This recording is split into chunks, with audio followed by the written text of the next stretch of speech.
Dear friends, hello. This is Michael from the Board Games Chronicle. Today I have for you another exciting material from the Rebel Fury game.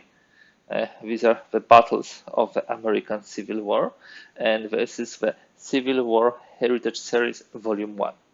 This is a game by Mark Herman, published by GMT Games, and as you probably already know, I am creating series of videos, materials regarding this game.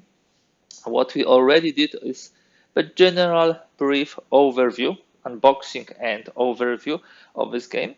We have a detailed material how to play the game where all the rules are explained, and I believe if you are seeing this game for the first time, you might want to start there. We then start to go through 6 battles and record the playthroughs of those battles because this is the best way to learn the game.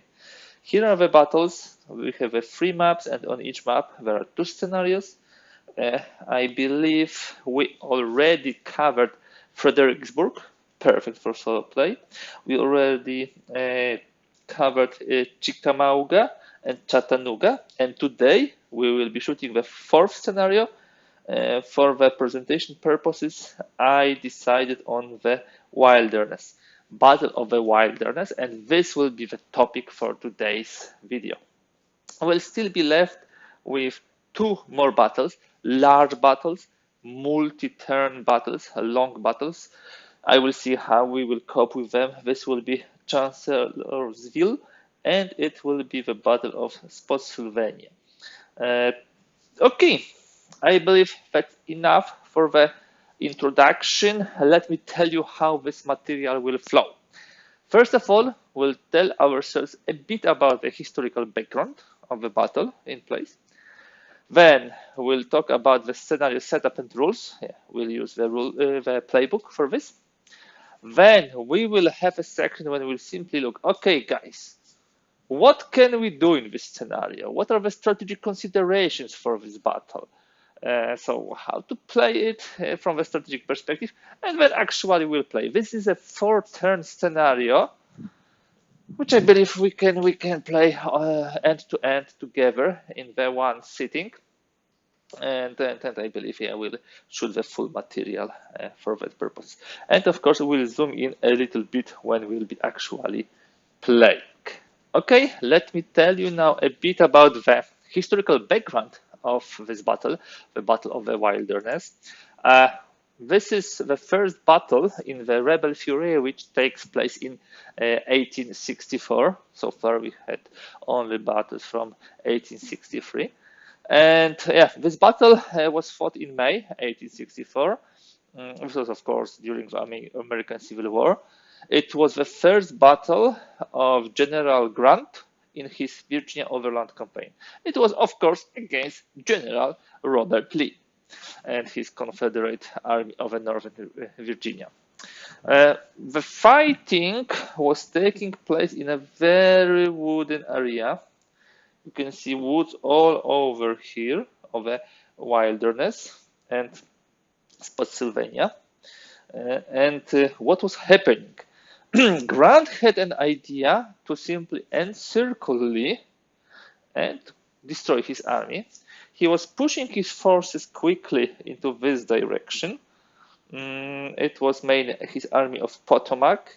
He had General Meade with him, and I believe there was also the 9th Corps under the General Burnside, which, by the way, as we know, was not very famous after the Battle of Fredericksburg. So he was pushing here, but he was intercepted by Lee from this side, who actually spotted the move of Grant and attacked him. The battle actually was focusing on 2 areas. One area was here, near the pontoon bridges, on the river. This is the Rapidon River, and the battle was fierce here. But another important part of the battle was here, where the Union forces started to gain momentum and encircling the Confederate right flank. However, and this we shall see, there will be a lot of reinforcements in this scenario. The Long Street corps came from here and hit the Union attack left flank to such extent that it not only prevented the encirclement of the rebel forces, but also endangered actually the Union position. However, the successful Confederate attack was stopped when Longstreet was shot by his own troops and it lost momentum. In the end, after 2 days of fighting, it was May 5th and May 6th, Grant decided to pull back and disengage, and the battle finished in an inconclusive tactical, let's say, result. But what was very conclusive were the huge casualties which occurred during this battle. It was, I don't remember now exactly, around 30,000 up to 30,000, something like this. Of course, the Confederate losses were smaller. Yeah, they have smaller forces and they have smaller losses. However, they were much harder to replace in comparison to the resources of the Union. And actually, a couple of days later, like 4 or 5 days later, another battle in the same area, and that is why we'll be using the same map for this, erupted. It was the Battle of Spotsylvania. It will be fought more in this area. And this was a long battle, bloody battle, and again, both sides will claim victory, but the truth was that the enormous casualties on each side meant that the war of attrition was simply making the Confederate forces weaker and weaker, because Grant was able to replace his losses while Lee was not having so much manpower. But let's focus today on the Battle of Wilderness only. Spotsylvania will be for the next time. That's all for the historical background. Let us have now a look at the battle as a scenario in the game. So the playbook tells us about the special rules, tells us about the setup of the Union and of the Confederate side. What we can see here on the map, and I marked actually a couple of things, is the situation at the beginning of the battle. The battle will last 4 turns. You can see 4 turns here. And during the turn 2, there will be huge reinforcements for the Union Army, Corps number 9. And then in the 3rd turn, there will be even larger reinforcements and Longstreet Corps, which will strengthen the side of the Confederates. And yeah, each side will have 19 artillery points, as we can see, so full equipment of the artillery. And yeah, the game will begin with a movement phase, so we'll skip the usual administrative phases.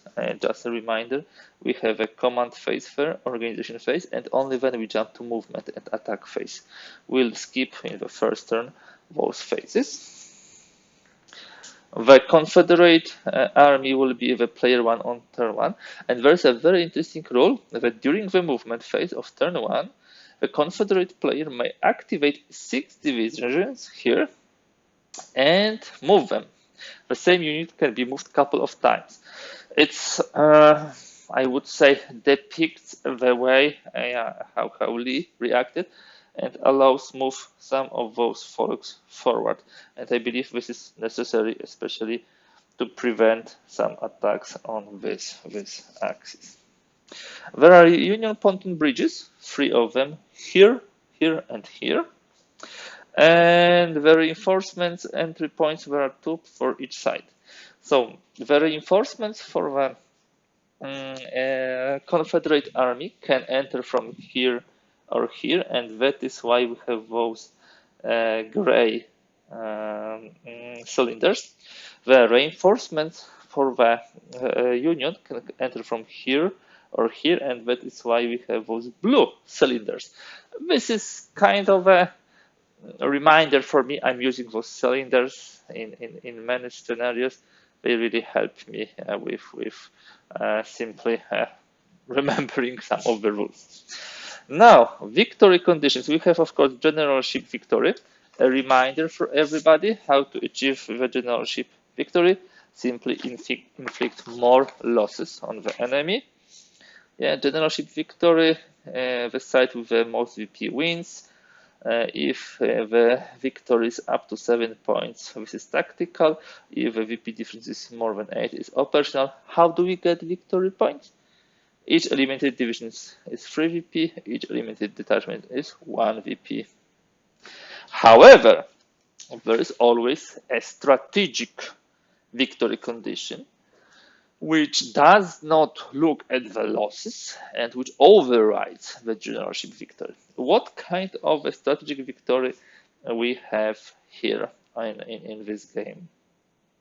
First of all, for the Union, the pontoon bridges at here Ellisford, this is the Culpeper Mine Fort and Germana Fort are on the map, and path of the railroad hexes no longer than 35 hexes. I will show you in a moment why. From a pontoon bridge hex to an entry hex A without any Confederate zone of influence or zone of control. So we need to have a clear path from here to here, from those pontoon bridges, at least one path. What does it represent? It represents that the right wing of the Confederate army was broken and Lee is being encircled and can be totally annihilated. So this 35 hexes means that we need to put the path somewhere over here. Putting path over there, if you calculate it, will not be possible. I know it might seem a bit tedious, but that's what I'm telling you. I already calculated it. If you go this path, you can reach it. If you go this path, I will double check, but I believe it will be like 1 or 2 hexes too much. So in essence, it has to go like this. And this is the strategic victory condition for the Union. Strategic victory condition for the Confederates is that the Confederate unit has pontoon bridge in its zone of control. So we are adjacent to it. Yeah, it's enough to be adjacent to it. And this is actually a tricky thing, because if they are adjacent to here, they will have entry hex of Union forces in its zone of control or zone of influence, and it a bit contradicts, one of the rules of the game. But I believe for the purposes of this scenario, that's necessary. And Union has not achieved its strategic victory, so it's not only enough to push everybody here and get the pontoon bridge, because if this collapses, there will be no strategic victory for the Confederates, and Union will get strategic victory. Okay, what else can we tell about the scenario setup? Lee is here in maneuver mode, 15 hexes range, and I marked in red this because it helps me a lot when the HQs are in the maneuver formation to see where we can move. Because remember 2 rules. First of all, if a unit is inside command range of HQ, it cannot exit it. But if a unit like those 2 are not in the command range of HQ, that means that if they are ordered to move, activated to move, they need to finish movement closer to HQ. So, for example, if we have this unit, he cannot move here and stop. He, although, can move here or here. Of course, if he moves here, he gets into the zone of influence of this unit and will need to turn to the battle formation. But what I'm meaning is that when we order those units outside the HQ range, they will need to finish their move closer to the HQ. As for the Grant, here is the situation for his troops. He has range here, and actually I believe I will use one more marker to help me with this side. Yeah, that means that this group cannot just go over here, cannot use this path. They need to actually press here that way. This is legit and legal path. They cannot move here. They cannot just go that way. That's very important consideration, and this is exactly what I want you guys to observe and actually notice when you will be playing this scenario. How more or less those units can move. That will be all for the scenario setup. We'll turn into the strategic considerations in a moment. Let us talk now about the strategic considerations, how to play this scenario well. First of all, what I would like to say is that this is probably my favorite scenario, really. Honestly, one out of those 6, this is my favorite scenario. Couple of things. First of all, it never plays the same when you sit to this 1, 2, 3, 4, 5 times. Each time it's different. What makes this scenario so unique? There are a couple of things. First of all, the possibility to move 6 divisions at the beginning of a game by the Confederate army. You can focus on various areas and you can do it in various ways. Second thing is where you will push the reinforcements, especially where you will push the Confederate reinforcements, more that way or more that way. It's also a short scenario, relatively, 4 turns, which is perfect also for the introductory play. And it has a lot of, moving pieces, because here we attack with a Union to get the automatic victory. Here we attack with a Confederate to get automatic victory.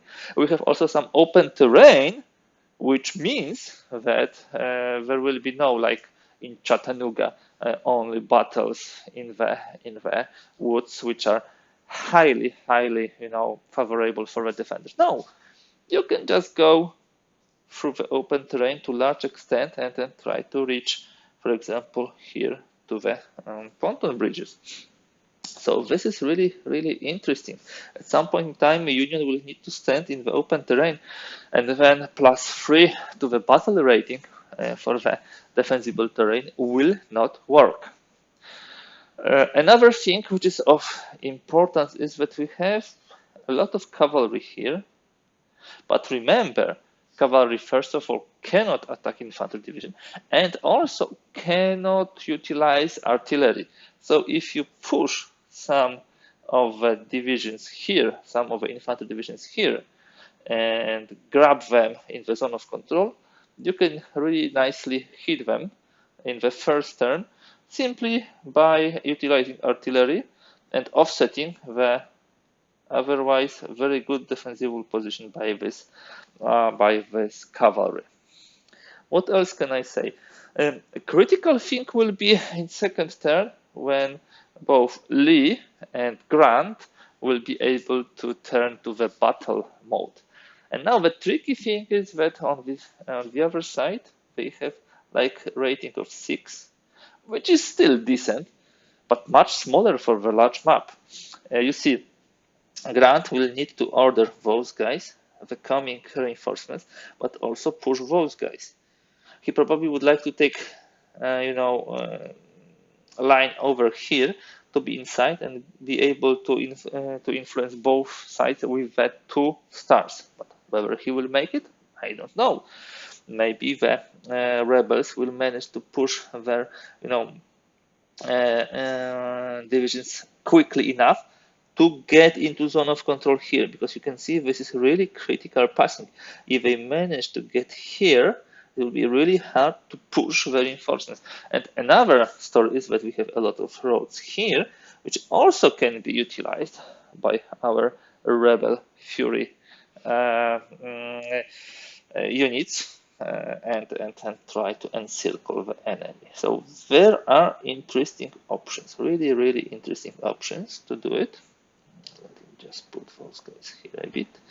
And yeah, this will be to some extent race with time and critical decision who and in what battle mode will be where. Yeah, so where will be Lee, where will be Grant. What else can I say about this? Yeah, so you see this choke point here, yeah, because there is a river over there. Another choke point here. I believe this river really cuts in half both sides, so whoever controls this bridge and this bridge has an advantage. There's also a bridge here, but it's, yeah, too much around, I would say, and losing time also, especially if enemy decides to pass.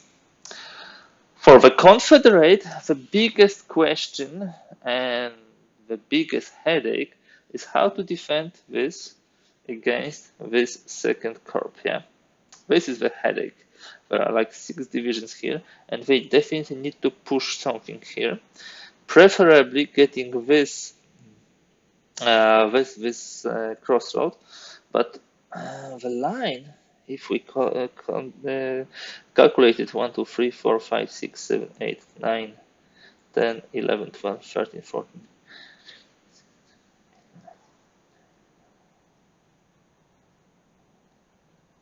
Yes, 35, just as I thought, can also be put here.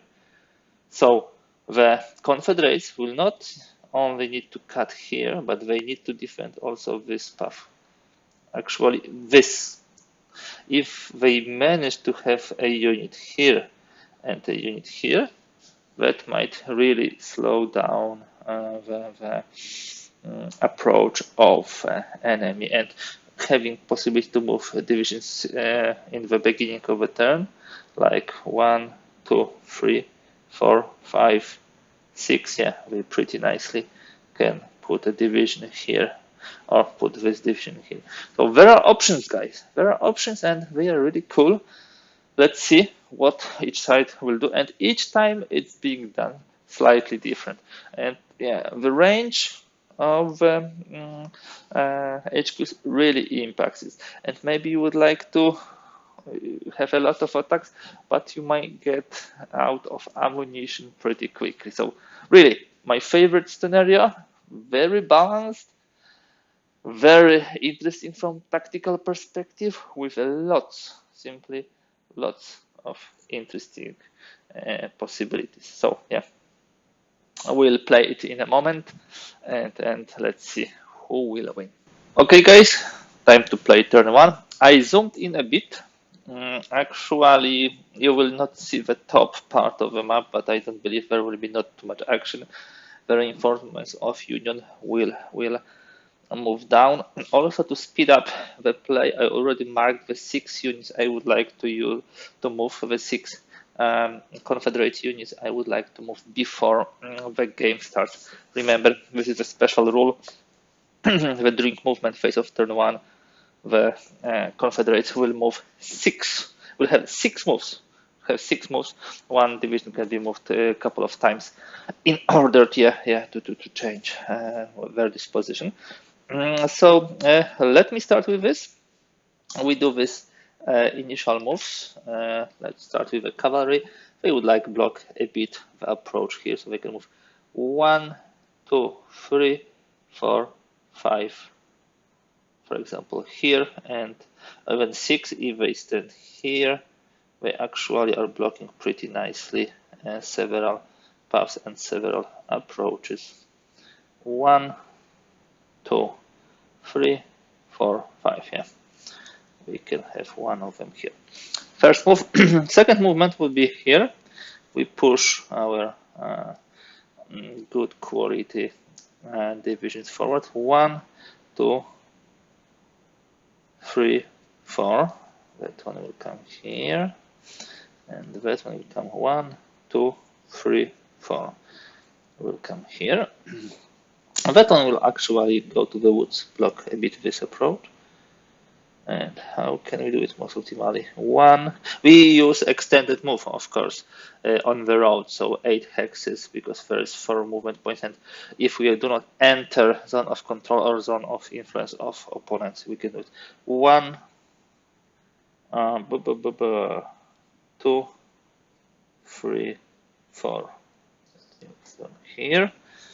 Here, one of the units will go to secure this path, and 2 units, or 1 at the moment, will go to secure this part. So it will be 1, 2, 3, 4, and now those guys 1, 2, 3, 4, and this will be the initial moves of the units. And now we, as per the rules, will do the moves alternating the side one by one.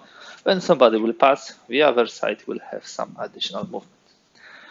So the first player, initiative player, is Confederate player. Again, Mark, if you are watching this, just a suggestion for the second part of the series to put on the turn marker the blue and gray background, so we know whose initiative it is. It will really help to remember this. Simply now, at this point in time, the turn marker has both sides black, I believe, making it in the background of one or the other army would really help to streamline remembering who has the initiative. So where we need to go with our armies of with our guys, I believe the first movement will be here. They turn here. They will react here. They will move here. So they will turn like this. Now the Union will push now here. Okay, 1. I believe this path is a little cut, so we'll push 3 units here, 3 units here. 1, 2, 3, 4. Okay, so then this unit comes here. 1, 2, 3, 4, and this unit comes here. And we already have a situation where we are building probably some engagement here. Okay, let me push those guys further. Whom do we have? Gibbon A, Brennan B. So those 2 guys will come here.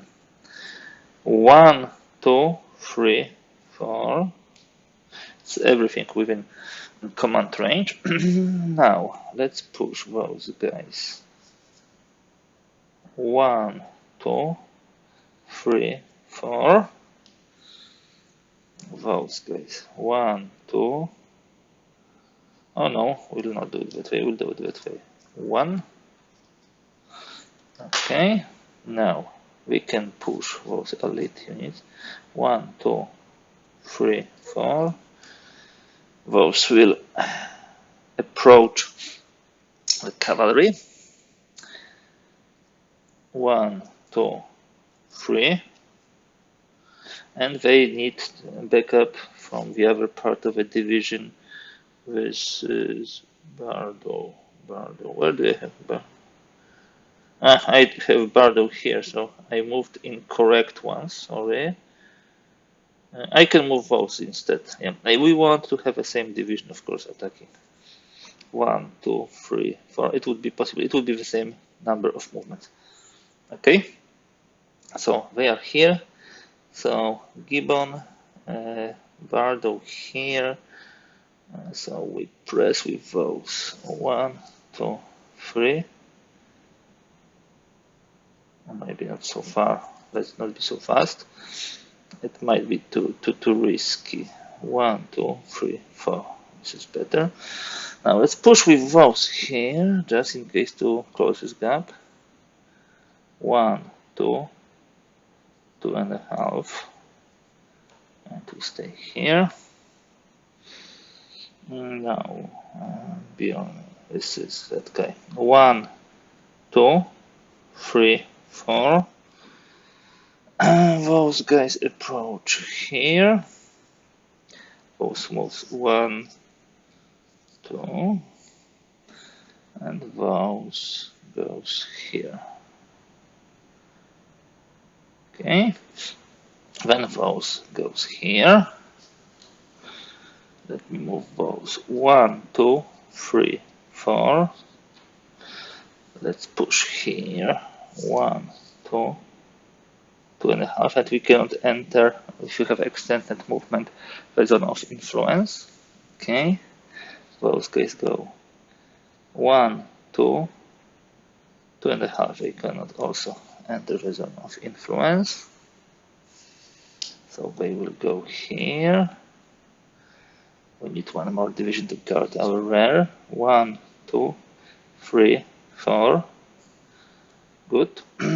Those, they need some support. 1, 2, 3, 3.5. That's all. They will go here. 1, 2. This is the normal. And okay, getting better and better. Now the blues. They will try to get a good position here, but they will be countered by those guys. Okay. Gibbon, let me push with him. 1, 2, 3, and here. The gray ones coming here. 1. Okay, let me move this guy. 1, 2, 3, 4 here. At the same time, Johnson is getting here. What we can do here? Potentially move those guys here. 1. Then they will move here. Do they want to go to the open terrain? That's a very good question. No, they'd rather move here. So those moving here. And by the way, they are also already flipped because enemy entered their zone of control. So they moved here. So they will move here. It will be interesting battle, as you can see. Gibson, where they want to move, they can actually now circle around a bit. 1, so we'll need to move cavalry too to pin down those guys. And how to do it best? Let me activate those guys. 1, 2, or maybe here. 1, 2, 3, 4, 5. 5.5. We can move them here just to have a line built. They press here. They move here. Okay, Gibbon goes here. Actually, he can go here, here. Yeah, without even entering battle mode. Now, the Confederates will move here from this part. 1, 2, 3, 4. What else can be done? They move here. 1, 2, 3, 3. Here we need to stop because we are entering the zone of influence. Okay, they would like to fight with this cavalry. Let me pin down them. So they will move here. They move here. They will move here. They will move here. And they will move here. Okay, getting interesting? Yes, it does. Those 1, 2, 3, 3.5, and they need to stay here. Now we need to do some movement here also. 1, 2, 3, 4, or even here, just to block some approaches. And we need to block also the approach of them. Here we have a division which can do it. 1, 1, 2, 3, 4. Okay, let's pin them down.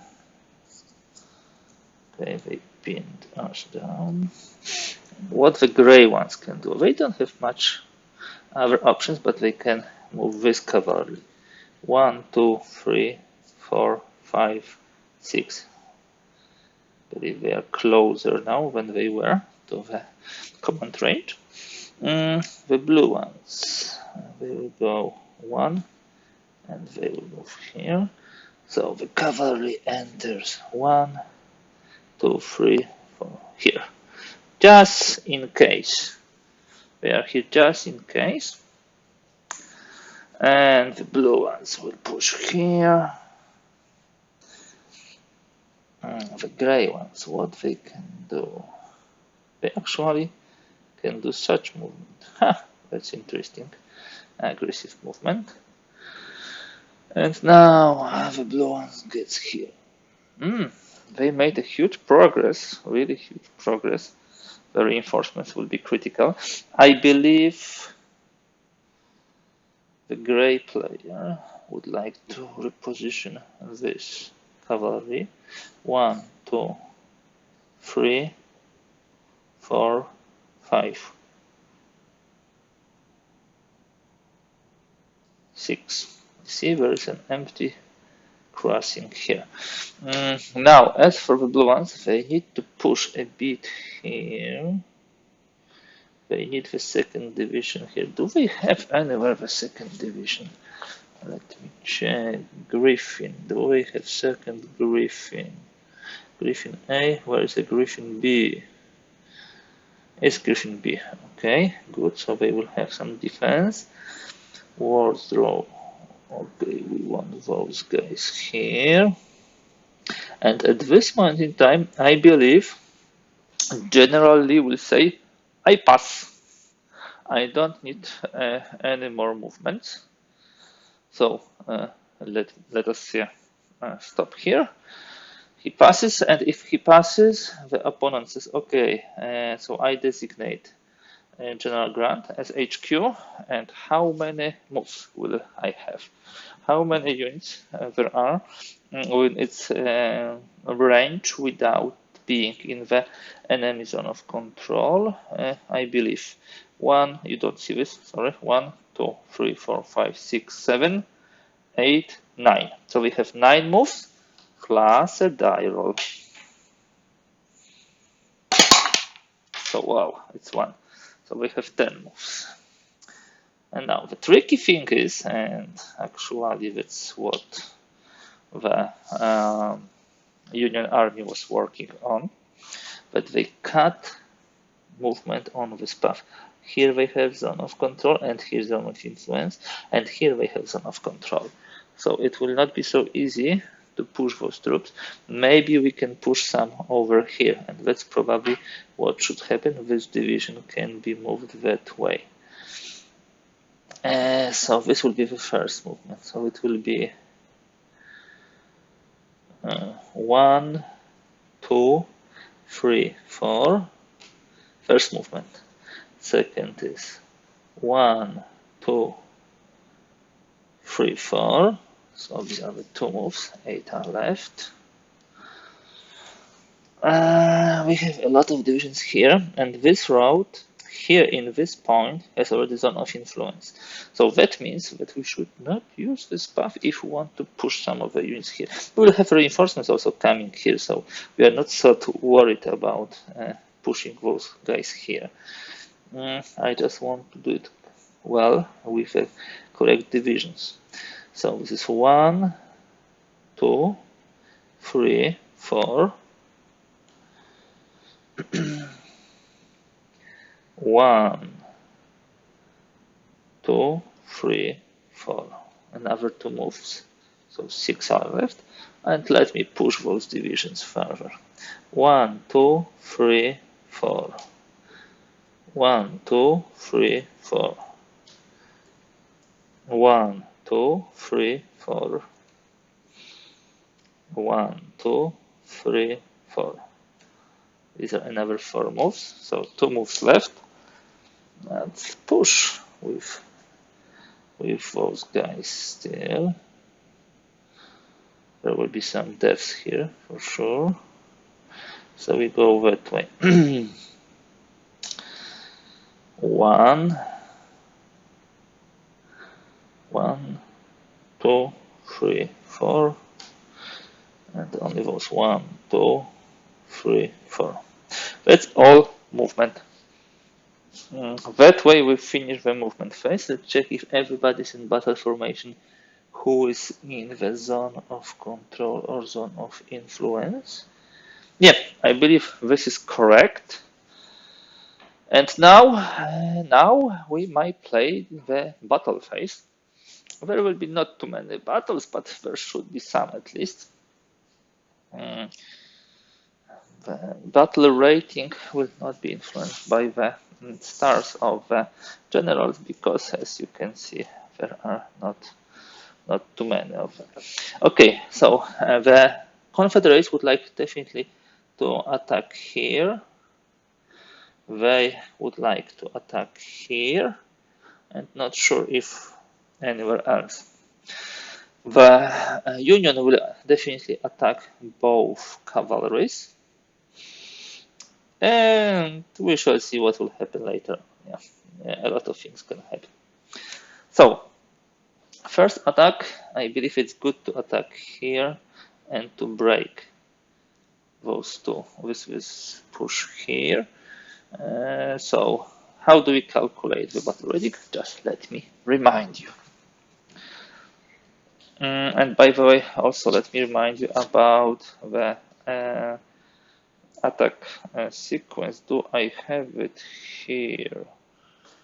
No, I don't have it here.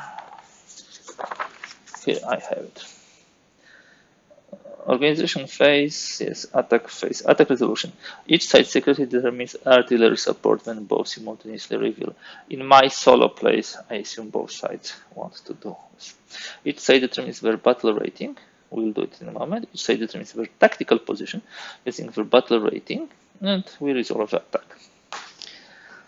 So we do the first attack here. Wilcox A, Wilcox B. It will be Wilcox B who is attacking. And how do we calculate it? Attacker and defender begin with a battle rating of 1. We can use those die. Yeah, most probably good idea to do it. Yeah. Maximum battle rating is 10. And we go step by step. Artillery support. Yes, both sides will use the artillery support. So it goes down once. And artillery support for the attacker is 3, for defender is 5. So defender is on 5, the attacker is on 4. Now, defender terrain modifier, there is no terrain here. Leadership battle stars, there are no leaders here. Troop quality, there is 1 star here for the defender, so we have 6. Attack support. Attacker adds 2 if there is a friendly division in both attacker and defender's zone of control. Yes, we have this and we have this, so this is +2. It's already 6. Corps division integrity. Defender add 1 for corps division. Yes, we have such. So this is 7, and that will be it. Yeah, no more. 1 basic, 3 for artillery, which is 6. 2 for attack support, 1 for the integrity. We can get more if we would have 2 stars here and 1 on the actual unit. So 7 to 6. Let's see what will come out of this. 3 to 9. 7 battle rating, and we rolled 3, which is advantage. Here we have 6, and we rolled 9, which is significant advantage. If attacker has advantage and defender significant, attacker retreat. And if defender in defensible terrain, they are not in defensible terrain, so they will not be rolling for a blow. 1, 2, they will move just 2 hexes here. Now, the Union would like to attack. They attack here. Again, let's calculate now a little quicker what they would like to do. They have, both sides will use the artillery. They have 1 for the basic attack value, and they attack from here. They have 3 for artillery. They have 1 for a colleague in zone of control of both, so they have +2. So they have +2, so this is 6. They have 7 for the integrity, the same division, and 8 for the star. Once again, 1 basic, 3 for artillery, 1 division integrity, 2 attack support, and 1 for the stars, which is 8. The defender has 1 basic, 3 for the terrain, 4 for the artillery, and 1 for stars. So defender has 9, attacker has 8. 2 to 8. So 9, 2 is advantage. And attacker had 8 and they rolled 8, significant advantage. So attacker has significant advantage, defender has advantage, defender retreats, and if defender in fort, no, we are not in fort or entrenchment, if defender in defensible terrain, field works, roll 1d6, and let's see, that could be problematic if this is a blown division. Yes. This division has just been blown, and they will come back in 2 turns. So what happens now? Yeah, we need to differentiate the reinforcements from the blown division. So let me put it here. This momentum advances and opens actually the path here, which is problematic. Now another attack is here. We are using artillery from both sides. And what do we have? Defender, 1 basic, 4 for artillery. Yes, this is it. Terrain is not there. A corpse integrity, they have colic here, so this is 6. Not much more. 6. The attacker has 1 basic, 3 for artillery, 1 for integrity, 2 for attack support, and 1 for the star, because it's of course Johnson A who is attacking. So this is 8 attacker, 6 defender. Okay, it seems like something might happen.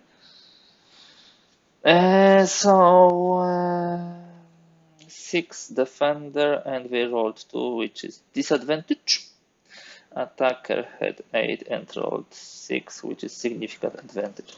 Significant advantage to disadvantage, defender blown. So they are dead. We move blown divisions here. Now they cannot momentum advance because they are in zone of control of the other division. Now another attack by the Union. Here again quickly, they have both use artillery. In attack they have 1 plus 3 artillery plus 1 integrity plus 2 attack, 7, and this 7 is against 1 plus 4 for the defense, 3 defensible terrain, and 1 for the star. So this is 6 to 9. Not the best chances, and we attack with this unit. 6 to 9. 6 to 9. Something can still happen. Let me see, 6 or 7. It was 1, 3, 7. 7 to 9. 7 to 9. 7 to 9. 7 attacker, 9 defender. Wow. 2 9s. 7 attacker, significant advantage, 9 defender, significant advantage, and that means attacker retreat, and we roll for a blown result. And no, we are not blown, so we're just simply retreating to hexes. Okay. At this moment in time, I believe the Confederates will say, we pass. And so let me see how many additional attacks we have on the attacker side. I believe we just roll a die, nothing more. We designate the HQ, that's for sure. Yeah, when a player passes, they may no longer initiate attacks. The non-passing player rolls 1d10 and receives additional attacks equal to the die roll plus 3. Plus 3. So they have 8 attacks. They have, oh, not 18, 8.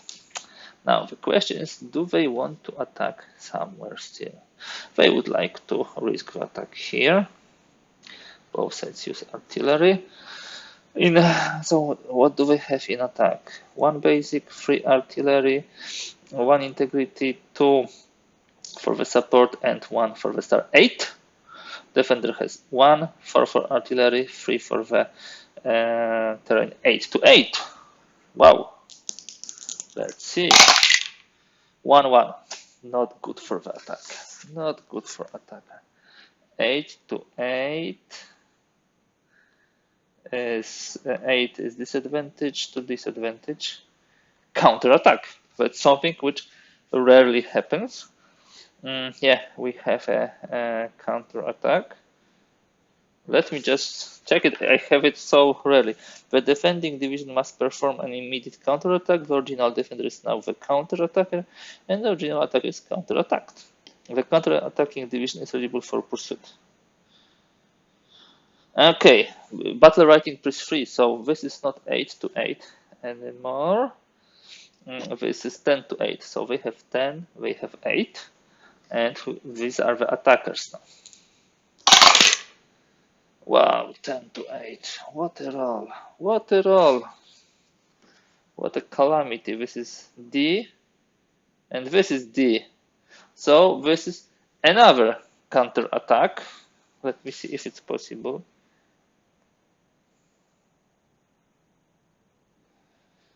Okay, result of the counter attack. If the result is a second counter attack, the counter attacker, original defender, retreats. Blown or retreat results.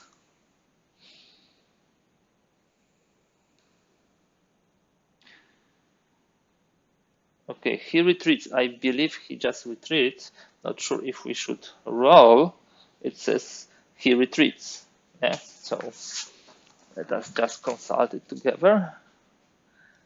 Original defender. If the result is a second counter attack, the counter attack original defender retreats. Apply all blown or retreat results using original defender. Okay, this is a second.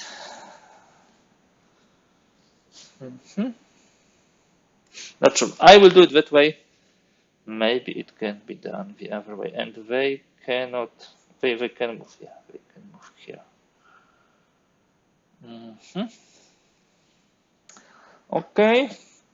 Do they want to attack some more time? Not sure. Here it will not be positive. We'll better not lose any more troops. I believe we'll call out now the this attack phase. We move to end phase.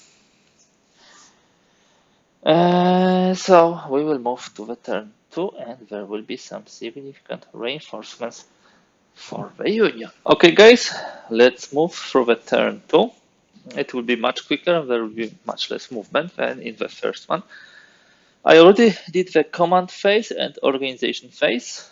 Both sides moved their HQs. Also, the initiative stayed with the Confederates. Confederates decided to put Robert Lee here, and in the battle mode, the Union still has General Grant in a maneuver mode, so he can move pretty broadly the Union. So you can see the areas of control, so how their command spans. Yeah. That's exactly placed here to show you that. There were no detachments placement. There will be reinforcement coming from here. This is what Union player decided. The biggest gap is here now for the Union part, for the Confederate part, for the Union to exploit. But of course, it can be remediated, and most probably will very soon be.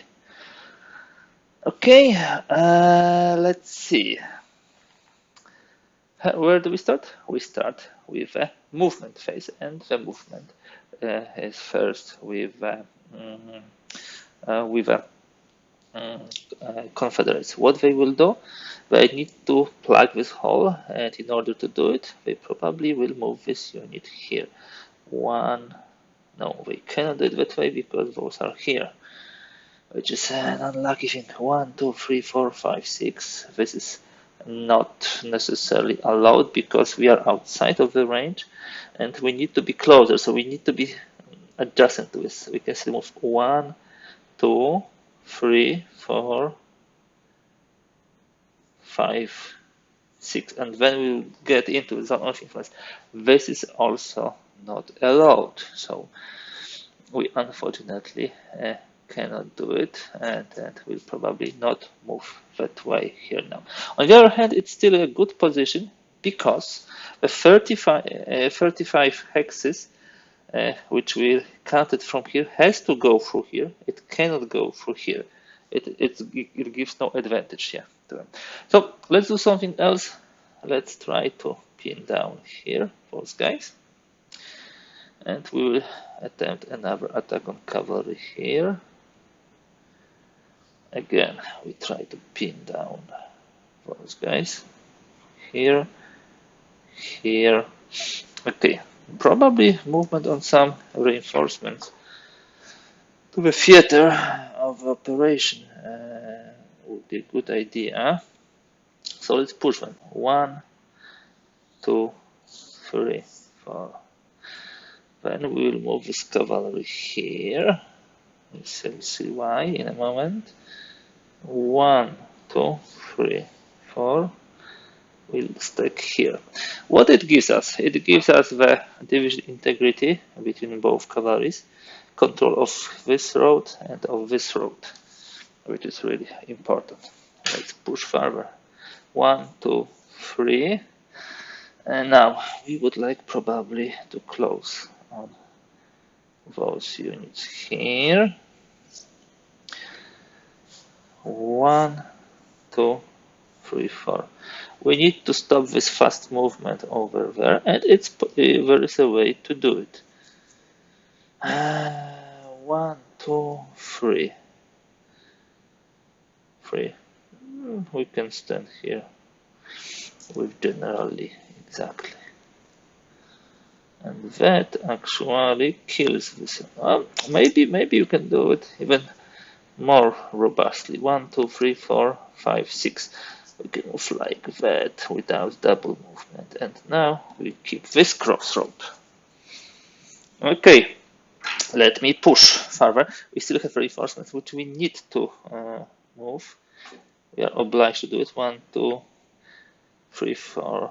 1, 2, 3, 4. We again need to go around because this route is closed.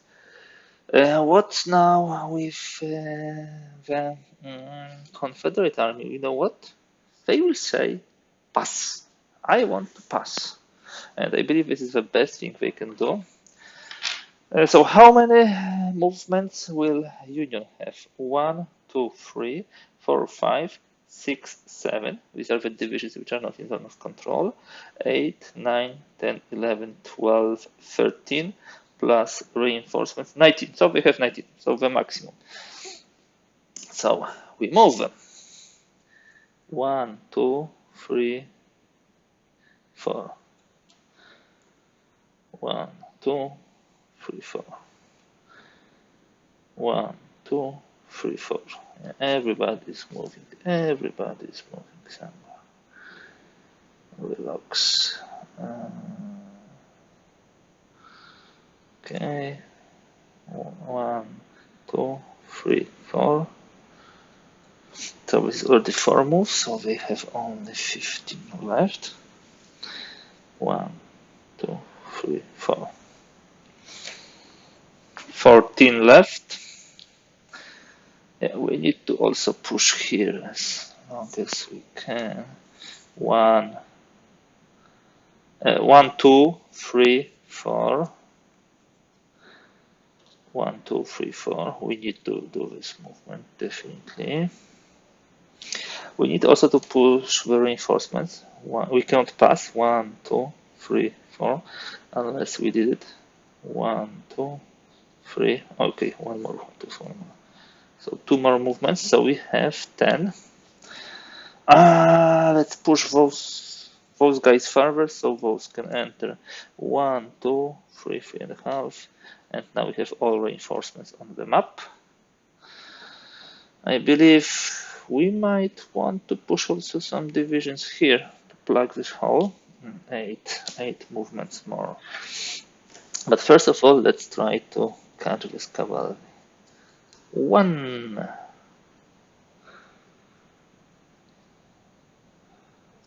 1, 2, and this is another movement. These were the 2 movements. Okay. They still have 5. 5 movements, it's not too much. But let us try to exploit this path. And also use the cavalry. Maybe finally we'll use this cavalry. 1, 2, 3, 4, 5, 6. Okay, 1, 4 movements more. 1, 2, 3, 1 movement more. It will be pushing somebody here. 1, 2, 3, 4, 5. Yeah, that way. Or maybe, wait. We'll use cavalry for that purposes.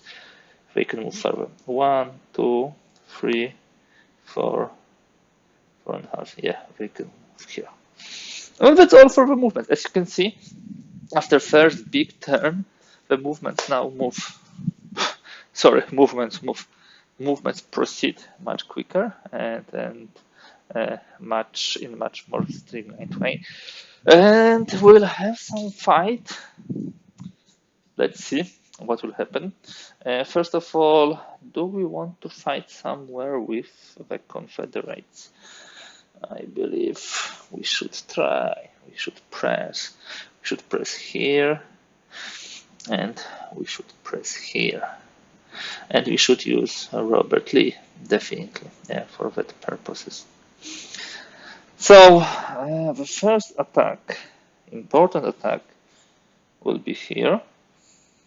And this is the attack with battle rating. Johnson is attacking. 1, both sides use artillery.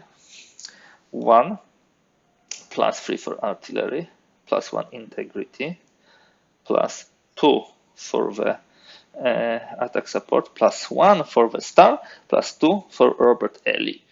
10, beautiful. Let me just check what do we have here.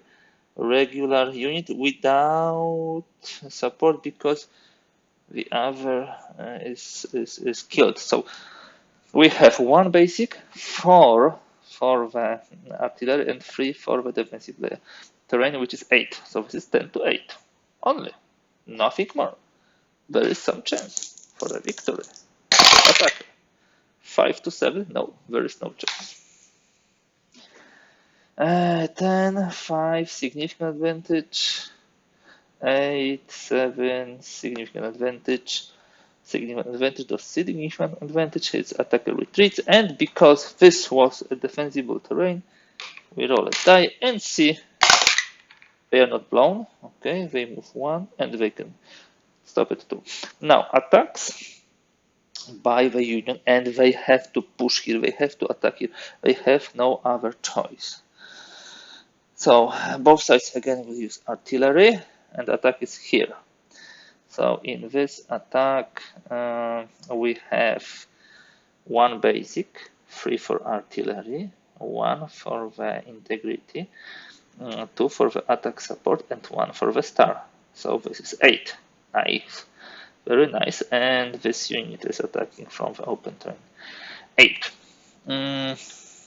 Defender has 1 basic, 4 for the artillery, 3 for the terrain, 1 for integrity. It's already and 1 for the star, so it's 10 without using Robert Lee. So we don't use him because he can become casualty. Remember. Oh la la, oh la la. It's good that we didn't use Robert Lee, but it will be complete disaster for the attacker. I believe so. Because 10, roll of 9, significant advantage.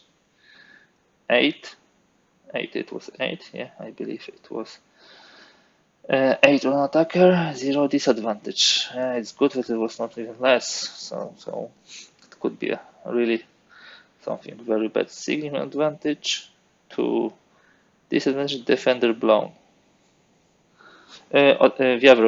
Disadvantage to significant attacker blown. Attacker blown.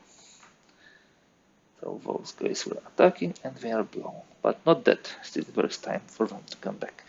Now, another attack. I believe we should push here and try to stabilize the situation. So both sides will use artillery. Attack 1, plus 3 artillery, plus 1 integrity, plus 2 support, and plus 2 Robert Lee. We want him to be used here. So this is 9. 9 versus 1 for the how to say it, artillery, 1 for integrity, 1 for the dot. So this is 9 to 7, attacker 9, defender 7, 9 to 7, 9 to 7, and this vice versa. You see what we got? Now we roll for the Robert Lee. No, he's not wounded. But I believe we just blown our division. Yeah, it was 9 and we rolled 0. This is disadvantage, and the defender was 7 and rolled 9, significant advantage. Disadvantage to significant advantage, attacker blown, exactly the same result. Okay, a lot of blownings. Now, where the Union would like to attack? They need to try to get through those guys. They need to try it. And they still can be blown. They have time to do it. So let them do it. They attack. And the Confederates will not use the artillery here. Yep, they will preserve it. So they will have 1 integrity, 1 star, 3 for the terrain, and 2 for Robert Lee. So we have 8. Attacker has 1, 3 for the artillery, 1 integrity to attack 7. So 7 to 8,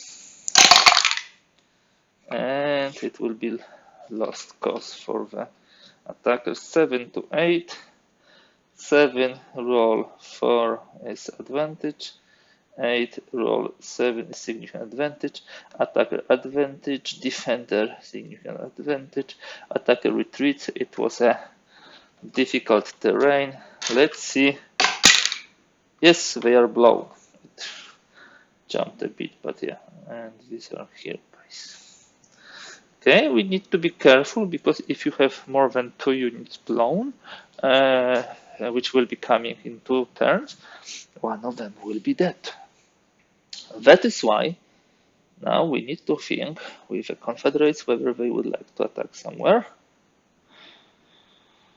1, 2, 3, 4, 5, 6. They can try to attack here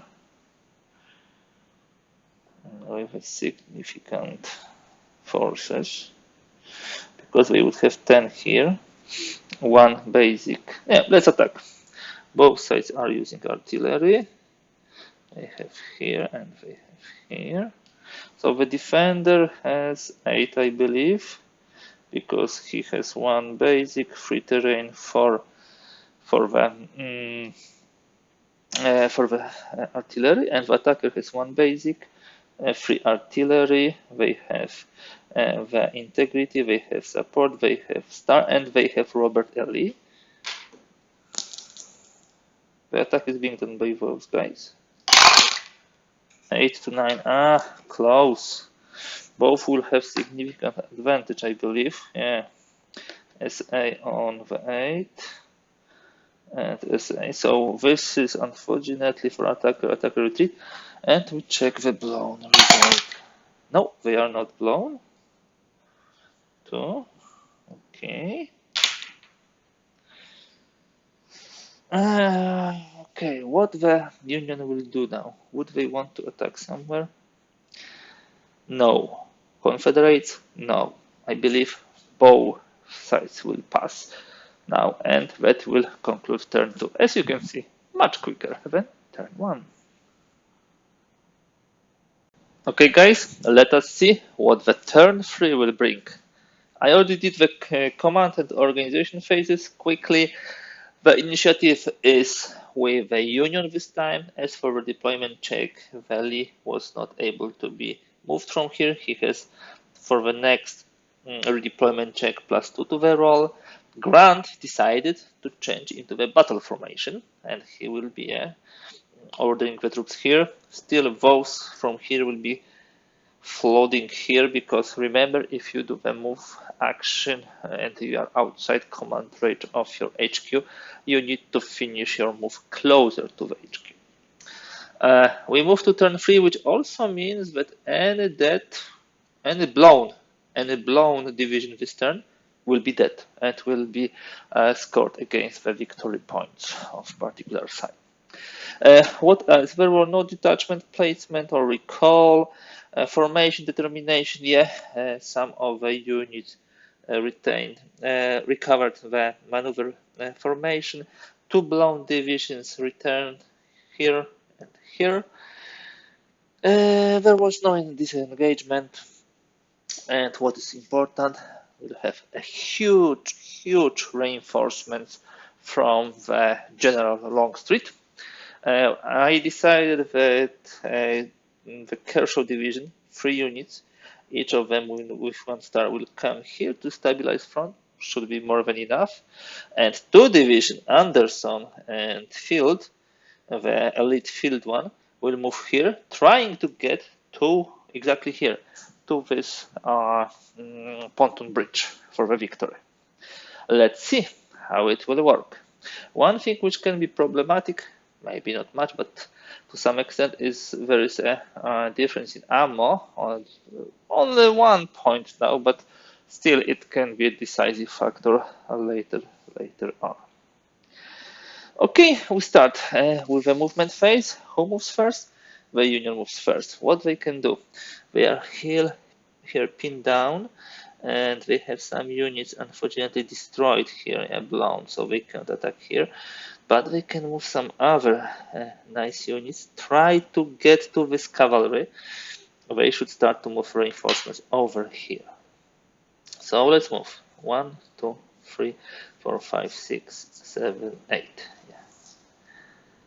This is the move from them. So we respond with those guys. 1, 2, 3,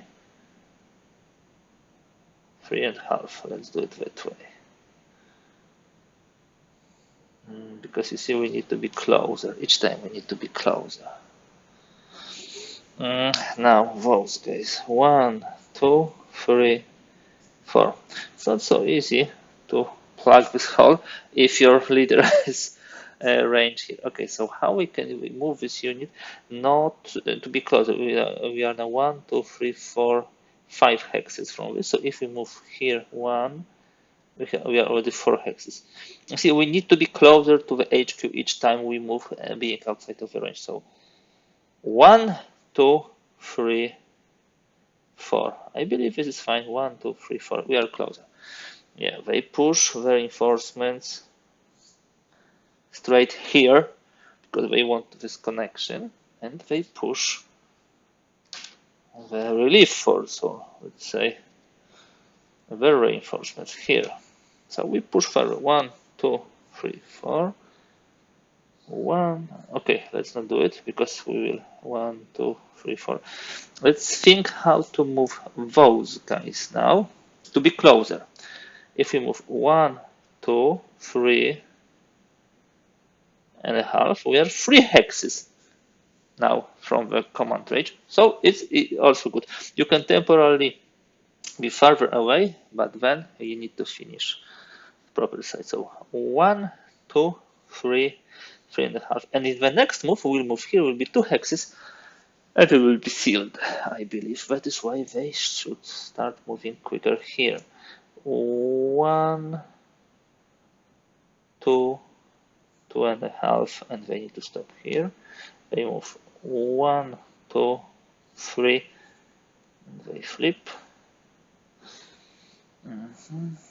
They move here and they flip, and they move 1, 1, 2, 3, 4, They pin them down. 1, 2, 3, 3.5. Good. And now they move those guys. 1, 2, 2.5, and they can't move further because they were moving extended movement, and they would enter the enemy zone of influence. So let me push them as a last. Oops. And I believe the situation is much more stable now with this Kershaw division on this front. Okay, guys, I told you at the beginning that the cavalry cannot use artillery. I just noticed that I was using artillery here for those defense fights. Sorry for this, but yeah, it at least used up the artillery. We'll try to remember not to commit this mistake again. Cavalry cannot use artillery. Simple like this. Okay. Errors happen in the heat of a battle. Yeah, so they moved here, so they will move here. And let me push with 1 of 1, 2, 3, 3.5. Okay, and they will get here. They will get closer. 1, 2, 3. Let's see where they will go. They will actually go here and wait for the situation to unfold. Now the blue ones, they push even further. 1, 2, oh no, 1, 2, 3, 4. And now we need to push here. 1. So they will go 1, and they will flip. So they will go here. Now 1, 2, 3, 4. They enter here. We will need to continue attacks here. They will go here, and they will enter here. They will cross the run. Okay. Now we will start moving those guys. 1, 2, 3, 4. They will go here and change to battle mode.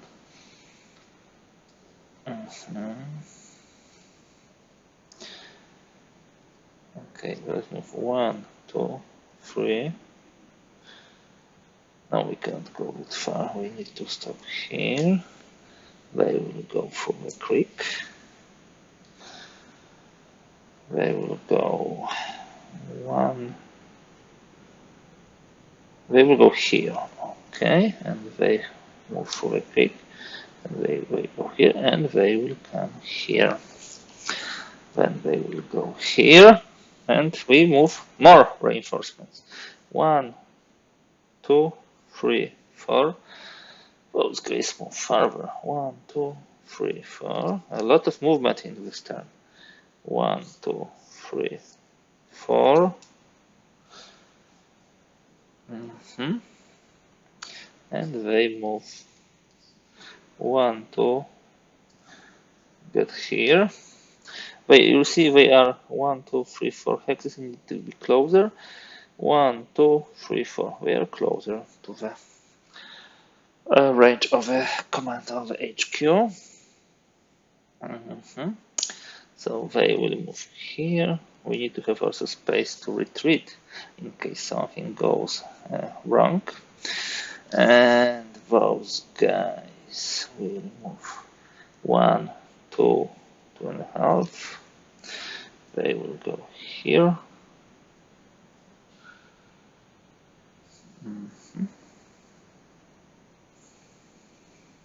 Now those guys in the battle formation enter here. Those will move here. Those will move 1, 2, 3, 3 and 4 here. Those will move here. I believe the Union player should put some reinforcements here, but in a moment. First, they will move the cavalry. and they can move those. They can't get out of the command range, so they can push the third part of position 1, 2, 3, 4. Then they push here 1, 2, 3, 4, and they would like to be in this battle formation. One thing which we did wrong is getting out of the zone of command here, so it will have to be that way. Yeah, let's see, it has to be that way. So let me move somewhere else. Let me move here 1, 2, 2.5. And let me move here 1, 2, here. They move here. They need start to build the blocking space. They indeed should do it. 1, 2, 3. Now they will move here. They will move here. I think the gray side would like, no, they would not like to call it for now. They will move here. 1, 2, 3, 4.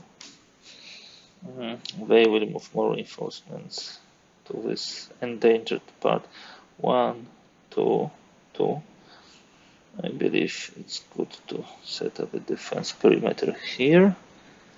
They will move those here to that part. 1, 2, 3. You can't get that far. You can get here. They will move those guys 1, 2, and then 1, 2, 3, 4. Yeah, it takes some time. There could be sometimes a lot of movement, just like we have it now. It's not always like this, but there are turns when that actually happens that way. I believe we'll move those guys here, and they will be keeping these things in order. Those move 1, 2, 3, 4. Those will do the blocking here on this of 1, 2, 3, 4. Here we go against cavalry.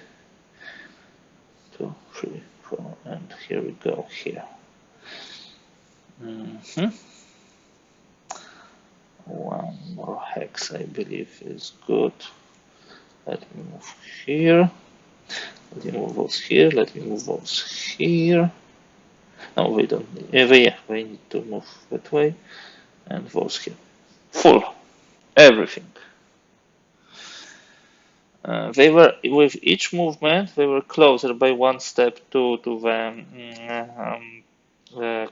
command to the HQ. That's what we assume. They were here. They were moving this direction. And once you get inside your command range, you cannot exit it. So as you can see here, it is. But next turn, Grant can actually move it further, and may want to do some kind of a breakthrough. And these reinforcements, which Longstreet was bringing, are definitely critical. Let's see. Maybe some units will blow, and if they blow, this will be it. They will simply be already dead. And I need to remind me, guys, I need to remember no artillery support for cavalry. Yeah, I need to remember this. So let's play. The initiative is with the Union, so where Mr. Grant would like to attack. Mr. Grant needs some kind of a breakthrough, and he needs this breakthrough here. There is no other way to do it, and how to work on that. He would probably try to hit here, and this will be with those two units against Kershaw A. The attacker will have one basic. Everybody will be using artillery now. So one basic, one basic, one for integrity, 2 for the support, 3 for the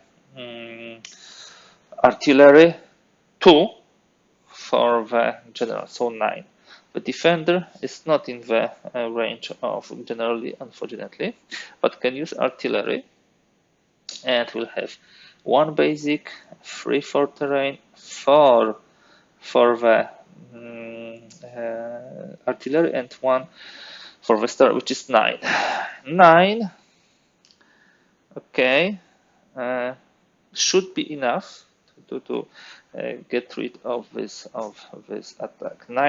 8 to 9, attacker 8, defender 9, if I remember correctly. 1 plus 3 plus 9 to 9, 9 to 9. Oh, let's see. 3 to 0. Ooh, that could be painful. Why? And 0 means we are rolling for general grant. So 3 to 0, they were 9-9. 0 is disadvantage, 3 is advantage. So D to A, attacker retreats, and we check for the blown result. Very important. They survived. These are those guys. 1, 2, 3. Okay. And now, generally, if we roll, I believe, 9 or more, and we add those 2 stars, then he might be wounded. Yeah. The player immediately rolls 1d10 and adds 1 to the die roll for each battle star. Even modified die roll result is equal to or greater than 9, the HQ is wounded. So 7, 8, 9. Guys. 7. Mr. Lee. Mr. Lee is wounded. That also means that his battle stars will not work, and he will be in the maneuver mode. Okay, now time for the Confederate attack. So Johnson is attacking here.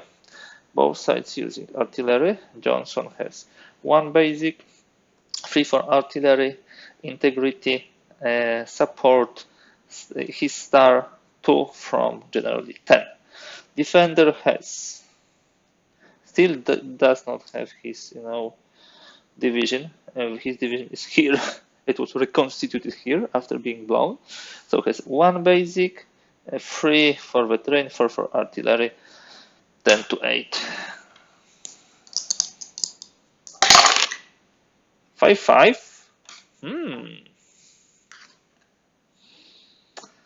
Okay. 10 significant advantage, 8 advantage. That will mean they managed to cross, to push them out. Okay. And you know what is the tricky thing? He's surrounded. He will not have place to escape. He will die. So significant advantage to advantage defender retreat, but defender has no place to retreat. Yeah, they are blown, and if they are blown and we are in turn 3, they have no time to come back, so they unfortunately died. 3 points to the Confederates. Okay, that's what happened here. Comes back here. Now, one thing which I need to check about the HQ support, who has to be in the range, attacker or defender? This is very important. I believe that the hex you are attacking here. No, attacking. So we can attack from here to here and still have a bonus. Okay, so what do we do now? Union. Where the Union will attack? Nowhere, I believe. Nowhere, because they will only lose points. Actually, they can attack here against this cavalry. They cannot use the artillery. They will use artillery. they will have 1 basic, 3 with artillery, integrity, attack support, 7. Nice. They have 1, 3 for terrain, 4, 7 to 4, and dot 7 to 5. Not bad. 7 to 5. Wow, 0 to 9. And we didn't use the Lee. Very good. 7 to 5. 7 attacker rolled 9 signal advantage. 5 disadvantage, signal advantage to disadvantage, defender blown. They are killed. They are just were destroyed. Yeah, here are the losses of 1 and the other. Wow, that was pretty unexpected. But yeah, they succeeded. So what will Confederates do now? They will attack here. They will use artillery, and the cavalry will not use artillery. And they will have 1 basic, the 3 for artillery, 1 for the integrity, 2 for the support, 1 for the star, and 2 for the robbery 10. Here the defense is 1 plus terrain 4. 10 to 4. Okay, guys, could be harsh. Okay, General Lee will roll for his demise, but in a moment. 9 on 10 is significant advantage, that's for sure. And 4, which was 6, is advantage. So this is significant advantage to advantage, which is defend the retreat. And of course, we roll for the potential blown attack. And they are blown, so they are dead. Another 1 bites the dust. And the Anderson goes here. Okay. Union. Do they have any space where attack? No, they don't. So they will say, we stop for now. And we roll. One thing, we need to check General Lee. General Lee, he actually might be wounded. He has 2 stars, so if we roll 7, 8, or 9, he will be wounded. 6, barely. Now, how many attacks will Confederate has? Because the Union has just passed 8 plus 3, 11. Oh, okay, I believe nobody will do the 11 attacks, but some of them we will do. There is a nice spot here to attack, both sides using artillery. Why is nice spot? Because this spot is in the open terrain. So attacker will have what they will have. Johnson, what you will have? You will have 1 basic. You will have. You don't have integrity. Yeah, you have integrity. Johnson, you have integrity. You have also the support. You have 3 for artillery, 1 your star, and 2 for General Lee. So Johnson, you can make a nice work here. So this is 10 against. Okay, they have 1, they have integrity, they have 2, and they have 4 for the artillery. 10 to 6. 10 to 6. Okay, I believe it's another victory. 10 to 6. 10 with 4 is significant advantage. 6 with 3 is disadvantage. Significant advantage to disadvantage. Defender blown. Wow, the things started to move. They definitely started to move, but not necessarily into the direction which probably General Lee perceived.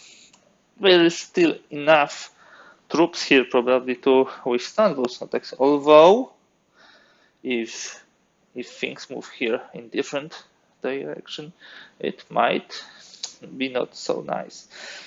Okay, Union, would they attack somewhere? No, we just count down those attacks here. Do we want to attack somewhere? With the Confederates? Not necessarily. Not necessarily. Maybe maybe here. Yeah, both sides are using, you know, the mm, artillery. Attacker has Anderson will attack again. Anderson has one basic, free for artillery. He has integrity. He has support. He has C-star, and he has 2 from generally. So this is 10. The defender has first of all one basic, 4 for artillery, 1 for integrity, and 1 for the star. So this is 7. 10 to 7 for the attacker. 4 to 3. Let's see. 10 on 4 is single advantage. 7 on 3 is advantage. So it's S8 to 8. Defender retreats. And this is not a rough terrain, so nothing bad happens to them. So they move 1, 2. I'm not sure if it's legit because each hex of retreat must be farther from the victorious enemy unit regardless of friendly HQ range. So the first one can there is zone of control here and here. So the first one can be here, but the second cannot be here. If a retreating division cannot meet each of those restrictions, it's treated as blown. Another one bites the dust. Wow, that's huge. That's gross. General Lee is counterattacking. He still has some 9 attacks. Not sure if he wants to perform any of them. Maybe, maybe not. Let's see. No, he passes. He passes, so the turn will end. This was a bloody turn. 4 losses on the Union side, 1 on Confederate side. So let's conclude. Turn 3 is slightly longer than turn 2, much shorter than turn 1. So in a moment we jump to turn 4. Okay guys, we start the turn 4. It will not be as exciting as I thought. I just did the command phase and there will be no redeployment of the units here. They generally will stay here where he is. He rolled so low that he stays where he is. He will not be able to support the attack here, and he will not even allow his units to get out of his command range. Remember, this is the tricky thing. So there will be not much push here anymore. Maybe some fight here, but not more. We have some blown divisions coming back. They should be adjacent to the HQ, but I believe, can they be in the enemy zone of influence? That's a good question. Checking quickly the rule book.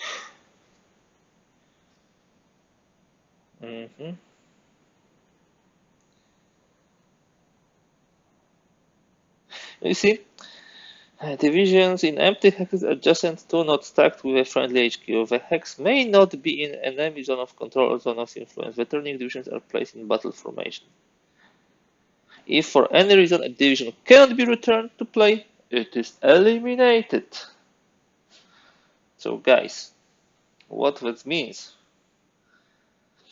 That will simply mean that we'll have some eliminated units. So those guys are dead. Those are here with zone of influence, so those go here. We can still put those here. Gibbon, let me put him on the road. And those guys will move. So, but yeah, those were not able to do it. So they are dead. They have no space to return. Okay, I checked the formation. I believe we are ready still for the movement. Let's check the initiative. There is +2. No, we don't need. The initiative is with the Confederates. They have the only start general on the map, General Lee. So we start with the movement. You see, not much movement, unfortunately, due to all of these things which were happening. So, in essence, yeah, General Grant now has so big, range that I was not marking it here. I believe we might want to move those guys, but where we are 1, 2, 3, 4. if they come here to be free, 1, 2, 3, they can be here. Doesn't change a lot, because the line which will be built will have more than 35 hexes. Those guys are making sure that this connection from here has more 1, 2, 3, 4, 5, 6, 7, 8, 9, 10.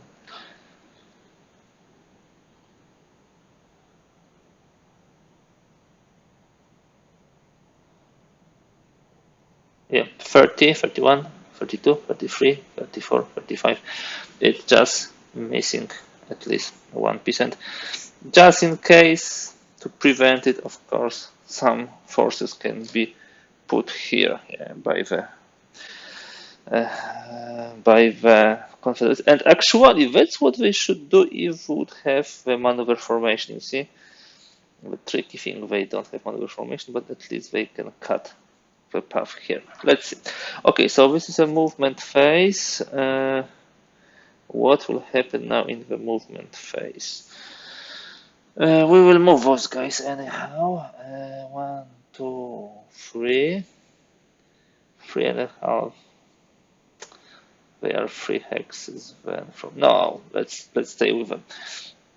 You know what? We'll try to move within the range and also block some of the approaches. So let's move 1, 2.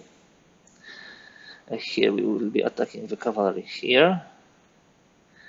So those guys will move here, those here. Maybe we can enter the road, yeah. So we move 1, or even 1, 2, and they here. They would like attack here.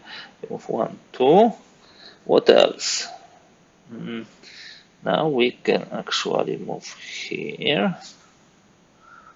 We try to break the line, of course, with those guys. We move here. We move here. We move here. They might want to intercept, but we can also intercept them. Okay, they may want to attack here. See, the gap is being created. What else we would like to do? Definitely move with those guys here. So now this field can move like this. You see, 1, 2, 3. They will move here. Okay, they will move here. They will move here, and they will move here. There will be some fight, I hope. Then they can move here. Just trying to envelop them. Those guys are moving here. They will try to catch with them, but it will not work because now they move here, and that will be tricky. They have a couple of divisions here which we potentially can use. So let me move those guys here. Here we can potentially move those here. It will look more dangerous, but we have not been able to change formation, so nothing will come out of this. And now those guys can potentially move here. Do we want to do with the gray guys anything? Yes, Anderson will move here. You will see in a moment why. They will move here. He moves here. They move here. And Anderson moves here. They move here. Not much more to do.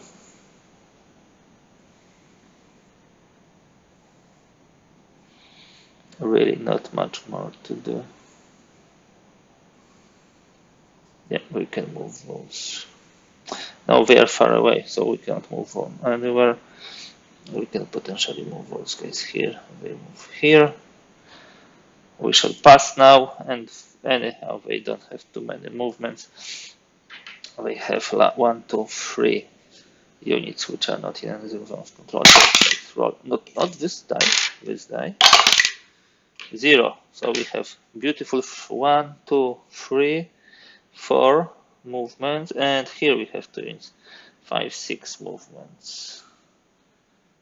Plus 7 movements. So what we shall do? 1, 2, 3, 4, 5, 6. Just for our fun. And then one more movement here. And here. These are 3 moves. Like 3 moves. And yeah. Still no victory because of them getting here. Any more movement? I believe so. Let's pin down those guys. Not that it will give us any good, but at least we will try. Anything else? I believe it would be wise. A little late for this to move those guys here. Those here. Okay, just finishing the game. So as you can see, here there's a breakthrough, and here there's a breakthrough. Attacks. What will generally would like to attack? He actually has one predefined attack, Anderson. And both sides will use the artillery. Anderson would like to attack here. It's not a coincidence. We really need to try to destroy those guys. And those are attacking. They have 10. 1 basic, 3 artillery, 1 star to support integrity and generally. So this is 10. Defender has 1 basic, 3 terrain, 1 star, and 4 for artillery. So 10 to 9. It's very difficult attack. So not sure if they want to do it, to be quite honest. Now they have 12 to 6. Do they want to attack here? No, they first will attack here. Okay, it will be different attack. Those guys are attacking, so they might not even need artillery because they have 1 basic, 1 integrity, 2 for the stars, their stars, 2 for the support, and 2 for generally. They need actually this. So that will be 10, and they defend with 1, 4 for artillery, 1 for integrity, 10 to 6. Let's see. 4 to 1, 10 to 6. 10, 4 is significant advantage, 6, 1 is disadvantage. Significant advantage is defender blown. And if defender is blown, that was a good attack. Okay, so what will Union do? They want to attack the cavalry because they cannot use the artillery. So they attack with 1 basic, 3 for artillery, 1 for the star, 1 for the integrity, and 2 for the attack support. So this is 8. Defender has 1 basic, 1 for integrity, 1 for star, and 3 for terrain. So it's 8 to 6. Nothing more. Okay, they probably won 8 to 6, 5 to 1. By the way, do we have general? We have also general. But it will not change much using him because it will be 8 to 8. It will be 1. It will be disadvantage, advantage to disadvantage. Defender retreats. It's in the hard terrain. Let's see if they are blown. No, they retreat. What a lucky guy. But this will not be everything. They will probably try to attack here again.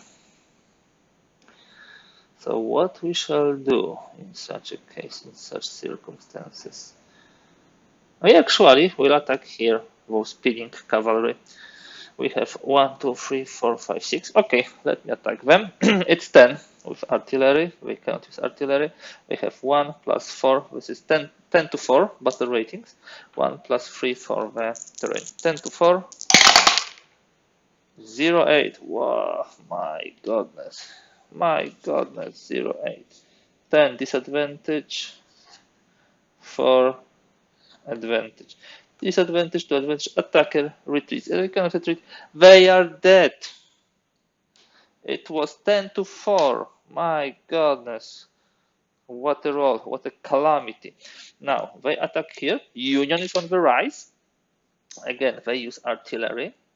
They have, again, 1 plus star plus integrity plus attack support plus 3 for artillery. This is 8. And here we don't have integrity. Unfortunately, so it's 1 basic, 1 star, and 3 for the terrain, and 2 for General Lee. And by the way, General Lee is he. We rolled 0. We need to check whether he survives. Yes, he survives. So it will be okay with those guys. We will have 7. Attacker 8, defender 7. Attacker 8, defender 7. Attacker 8 to D, defender 7, 1. DD. DD is counterattack. So now those guys have battle rating plus 3, so we have 10. And those guys who were attacking have battle rating of 8. 10 to 8. Oh, not good. Not good. It's 10 on 3 is advantage. 8 on 6 is significant advantage. Advantage, significant, attacker retreats. But attacker retreats, we need to check the roll for the terrain. Ah, they managed 1, 2 to retreat. By the way, they can move. They cannot enter enemy zones of influence, so they will be dead, because here is zone of influence, and the, let me see the retreat priorities once again. Zone of control. Sorry, this is zone of control. Zone of control, so they can retreat. 1, 2. They can retreat here, and they move here. Nicely done, job. Very nicely done, job. Looks worse and worse all the time. Okay, are we going to attack somewhere? Here. Kershaw will attack here. They will use artillery, and I believe defender will also use artillery. This is very bloody battle. This is 1 basic, 3 for artillery, 1 for the star, 1 for the integrity, 2 for the attack support. So this is 8. Defender has 1 for the basic, 2 for the support, and 4 for artillery. So this is 8 to 6. Who is attacking? Those guys are attacking. I want space to retreat. 8 to 7, 8 to 6. 8, significant advantage. 6, 7 advantage. Significant advantage to defender retreats. And I believe there was no difficult terrain here. They need to retreat 1, 2, they can retreat like this. And Kershaw gets here.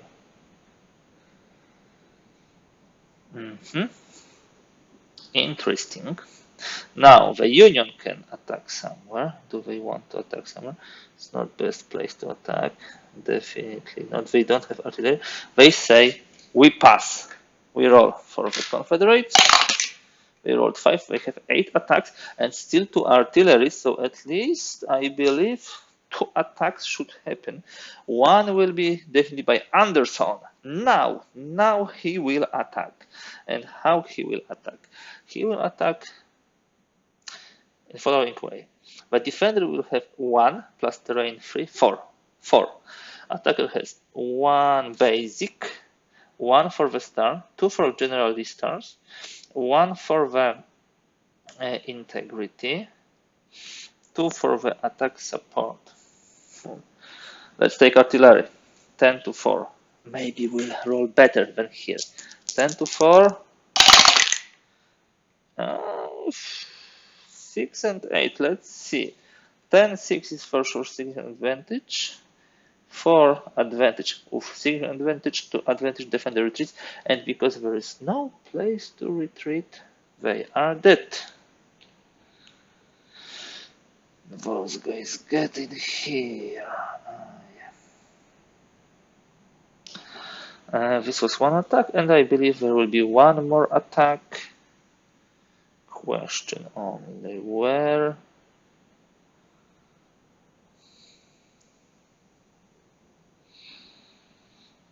There will be attack here. It's 1 basic, 2 for the stars, 2 for the stars from here. So this is already 5. 1 for integrity and 3 for artillery. 9 to 4. 9 to 4. Yeah, we don't have more. We have just 9. 6 to 2. 9 to 4. 6 advantage. 4 on 2. Disadvantage. I think this is disadvantage. Defender blown. Another one bites the dust. We'll attack one more time here.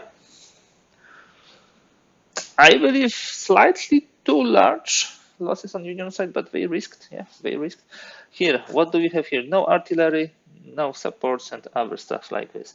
So first of all, attacker will be from here against here. The attack is 1 basic, 1 for the star, 1 for the integrity, 2 for the attack support, and that will be all, I believe. 1 basic, 1 star, 1 integrity, 2 for the attack support. 5, only 5. But the defender has 1 plus 1. 1. Defender has 1. They don't have division integrity. 5 to 1. We didn't have such roll yet. Maybe we will get into a significant disadvantage finally. 5 to 1. 9 to 9. What a roll. 5, 9, significant advantage. 5, advantage. So they won this battle. There is no check for the terrain. They were not in the difficult terrain. They need to retreat. 1, 2, 3. They are getting here. I'm not sure if we would like to attack anymore else. I believe no, there is no sense to attack further, even here, because they have 4. We don't have integrity. Oh, we have, because Johnson is here. Yes, no, not Johnson. Those are here, but it could work. It's 1 plus 1 for the star, plus 2 for the support, and plus 4 integrity. 5 to 4. No, 5 to 4. Let's leave it. So generally course of attacks, General Grant withdraws. The game ends in mutual annihilation, but the victory, generalship victory, operational victory, is with the Confederates. They killed like 7 division, 21 points, lost 3 division, 1 very good, 9. So 21 to 9. 12 points advantage, so the victory is with Confederates. Okay guys, that's all for today. I wanted to present to you the Wilderness Battle. I hope you like it. I'm really fond of this scenario. As you can see, it's very fluid, a lot of things happening. Attack here, attack here.